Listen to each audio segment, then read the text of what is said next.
को एक सबक सिखाने का जबरदस्त मौका आज जुबली हिल्स के जनता के पास, हमारे भाइयों के पास, बहनों के पास है।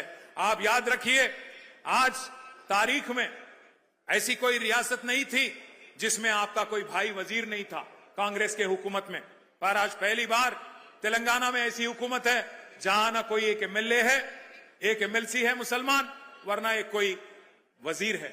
ఇంకొక మాట, పోయినసారి ఇక్కడ అజారుద్దీన్ గారు పోటీ చేసిన మీ అందరికి తెలుసు, ముఖ్యమంత్రికి కూడా తెలుసు। అజారుద్దీన్ గారు మరి మళ్ళా టికెట్ అడుగుతాడేమో అని చెప్పి ఏం చేసిండు ఈసారి, ఆయనకి ఏదో ఎమ్మెల్సీ ఇస్తున్నా అని చెప్పి ఒక కాగితం ఏదో తయారు చేసి ఆయన ముఖాన కొట్టిండు, ఆయనను కట్టుకొట్టిండు, బక్రా చేసిండు। ముఖ్యమంత్రికి కూడా తెలుసు అది నిల్వది, అజారుద్దీన్ కి ఇచ్చే ఎమ్మెల్సీ కోర్టులో నిలబడది, కోర్టులో ఆల్రెడీ కేసు నడుస్తున్నది। అట్లాగే పక్కన షేక్పేట్ల ఖబరస్థాన్ కు జాగా ఇచ్చినా అన్నాడు, అక్కడ పోతే అది నిలబడది కోట్ల అని తెలుసు, ఆర్మీ వాళ్ళు వచ్చి వాళ్ళు నిలగొట్టిరు అక్కడ। అట్లాగే 42% రిజర్వేషన్ అంటాడు, అది కూడా కోట్ల నిలబడదని తెలుసు। ముఖ్యమంత్రికి తెలిసి ఇవాళ జూబ్లీ హిల్స్ ప్రజల్ని, బీసీలని, మైనారిటీలను మోసం చేస్తా ఉన్నాడు।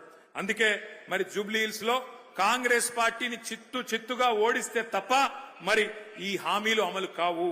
జూబ్లీ హిల్స్ గల్లీలో మీరు పంచి కొడితే ఢిల్లీలో అధిష్టానం అదిరి పడాలి, రేపటి రోజున ఖచ్చితంగా ఒక్కొక్క వాగ్దానం అమలు కావాలి।